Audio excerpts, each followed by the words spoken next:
Iran marah besar ketika melihat tentara Amerika Serikat naik ke kapal yang terkait dengan armada bayangannya dalam sebuah operasi yang direkam di Samudra Hindia. Sementara Trump memperketat blokade terhadap minyak ilegal yang memasuk rezim tersebut dan bahkan sampai ke Tiongkok. Pada hari Jumat, 5 Juni 2026, penangkapan terhadap MT Davina menunjukkan bahwa Washington tidak hanya sekedar berbicara soal sanksi. Mereka mengerahkan pasukan, helikopter, dan tekanan nyata terhadap jalur yang digunakan Teheran untuk tetap mendapatkan uang meskipun berada di bawah sanksi. Kapal yang dikenai sanksi itu menjadi simbol dari pesan yang tegas. Apa yang dibawa kapal itu? Mengapa Tiongkok terlibat dalam cerita ini? Bagaimana Trump akan memperketat tekanan? Saya akan segera menceritakan semuanya kepada Anda. Jika Anda suka konten yang langsung ke inti dan tanpa basa-basi seperti ini, pertimbangkan untuk berlangganan karena di sini ada video seperti ini setiap hari. Militer Amerika Serikat melakukan intersepsi maritim terhadap MT Davina. Kapal yang dikenai sanksi dan tanpa bendera yang diakui ditemukan di Samudra Hindia dalam wilayah tanggung jawab Komando Indo-Pasifik. Operasi ini diumumkan oleh otoritas Amerika sebagai bagian dari pengawasan global terhadap kapal-kapal yang dituduh memberikan dukungan material kepada Iran. Dalam gambar, helikopter mendekat, tentara turun dengan tali, dan tim bergerak maju di dek kapal. Itu bukan kunjungan biasa, melainkan pendekatan militer terhadap bagian penting dari jaringan minyak ilegal Teheran. MT Davina tidak muncul dalam krisis ini secara kebetulan. Kapal tersebut sudah berada di bawah sanksi Amerika Serikat sejak Oktober 2024 karena terkait dengan perdagangan minyak Iran. Kapal itu juga dikaitkan dengan nama Lenore dan catatan penggunaan bendera palsu, sebuah manuver yang digunakan oleh kapal-kapal yang mencoba menghindari pelacakan, pengawasan, dan sanksi ekonomi. Inilah yang disebut armada hantu, jaringan kapal tanker minyak, perusahaan cangkang, dan rute yang membingungkan, yang memungkinkan rezim Iran menjual minyak meskipun Washington berusaha memutus sumber pendapatan mereka. Muatan kapal ini membuat kasusnya menjadi semakin sensitif. Data pelacakan kapal laut yang dikutip oleh media internasional menunjukkan bahwa supertanker tersebut dapat mengangkut hingga 2 juta ton. Kapal tanker Iran itu hampir penuh ketika ditemukan di dekat pantai selatan Sri Lanka. Disinilah operasi ini menjadi semakin bernuansa politik. Jika kapal itu terkait dengan minyak Iran dan mengikuti pola pasokan ke Tiongkok, maka penindakan ini tidak hanya ditujukan kepada Teheran. Ini juga menyentuh Beijing, tujuan utama dari minyak tersebut yang dijual melalui jalur alternatif.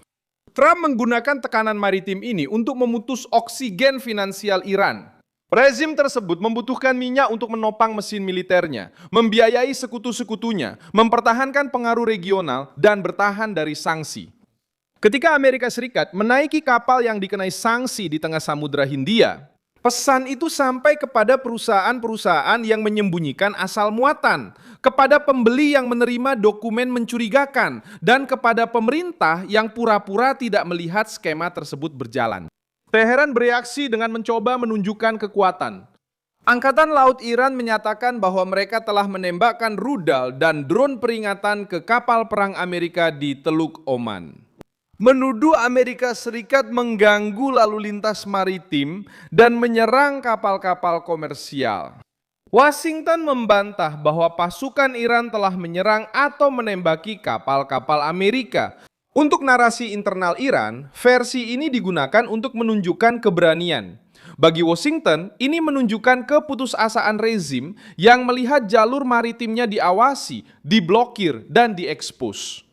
Krisis ini juga mempengaruhi negosiasi. Sumber-sumber yang terkait dengan Iran mulai mengatakan bahwa pembicaraan dengan Amerika Serikat terhenti atau tidak mengalami kemajuan setelah tindakan Amerika di laut dan pergerakan Israel di Lebanon. Trump terus membiarkan kemungkinan kesepakatan tetap terbuka, tetapi tanpa mengurangi tekanan. Gedung Putih tidak menegosiasikan jeda. Mereka bernegosiasi dengan blokade yang masih berjalan, dengan sanksi yang masih aktif, dengan kapal yang diperiksa, dan dengan rezim Iran yang merasakan biaya dari setiap hari perlawanan. Pentagon sudah mulai meningkatkan respons di laut. Beberapa hari sebelumnya, Komando Pusat Amerika Serikat mengumumkan bahwa sebuah pesawat Amerika telah menonaktifkan kapal Lion Star di Teluk Oman. Setelah lebih dari 20 peringatan diabaikan saat mencoba menuju pelabuhan Iran yang merupakan pelanggaran terhadap blokade, kapal tersebut terkena di ruang mesin untuk mencegah kemajuan tanpa mengubah tindakan tersebut menjadi serangan besar-besaran terhadap awak kapal. Detail ini menunjukkan pola yang ada. Washington berusaha menghentikan aliran tersebut, bukan membuka perang laut tanpa kendali. Jika kapal-kapal berhenti, pendapatan menurun. Jika pendapatan menurun, tekanan internal meningkat. Jika Tiongkok mulai menghadapi biaya lebih besar untuk menerima minyak ini, seluruh jaringan menjadi lebih mahal dan berisiko. Operasi terhadap MMT Davina menunjukkan hal itu dengan jelas. Rezim tersebut membangun jalur untuk menghindari sanksi, dan Trump mulai memperlakukan jalur ini sebagai target strategis. Israel masuk ke dalam gambaran ini melalui jalur yang berbeda. Laporan internasional menunjukkan bahwa pasukan militer dan agen intelijen Israel beroperasi di Azerbaijan selama perang melawan Iran di dekat perbatasan Iran, dalam misi yang terkait dengan pengawasan, drone, dan pengumpulan informasi. Detail ini memperkuat perasaan terkepung bagi Teheran. Di laut, Amerika Serikat memutus jalur minyak. Di wilayah tersebut, Israel memperketat intelijen dan memperpendek jarak operasional terhadap target-target Iran. Rezim menyadari bahwa tekanan tidak lagi datang dari satu titik saja. Reaksi Iran menunjukkan ketidaknyamanan karena MMT Davina mewakili lebih dari sekedar sebuah kapal. Kapal itu mewakili model bertahan hidup ekonomi yang digunakan Teheran untuk mengakali sanksi. Kapal-kapal tanpa bendera yang jelas, nama-nama alternatif, muatan yang sulit dilacak, dan pembeli yang bersedia mengambil resiko membentuk sistem yang telah berjalan lama karena banyak pihak menghindari untuk menghadapi masalah di laut lepas. Detail gambar-gambar tersebut mengubah sanksi yang tak terlihat menjadi adegan nyata. Banyak orang mendengar tentang blokade, armada hantu, dan perdagangan gelap. Tapi mereka tidak melihat bagaimana semua itu bekerja dalam praktiknya. Operasi pencegatan ini menunjukkan saat ketika kebijakan berubah menjadi tindakan. Helikopter di udara, tentara turun ke dek, dan sebuah kapal yang dikenai sanksi sedang diperiksa di perairan jauh di Timur Tengah. Sanksi tidak lagi hanya di atas kertas, tapi muncul di laut. Rezim Iran bisa mengancam membawa krisis ke Samudra Hindia, ke Laut Merah, ke Bab el-Mandeb, dan bahkan ke Laut Tengah. Namun, ancaman ini juga menunjukkan ketergantungan Teheran pada jalur laut yang sensitif. Semakin Iran menyebarkan krisis, semakin membenarkan kehadiran Amerika. Semakin banyak mengancam kapal, semakin membuka peluang untuk blokade. Semakin sering menggunakan armada hantu, semakin memberikan alasan untuk intervensi. Trump memanfaatkan kontradiksi ini dengan tekanan yang tidak perlu meminta izin pada retorika Iran.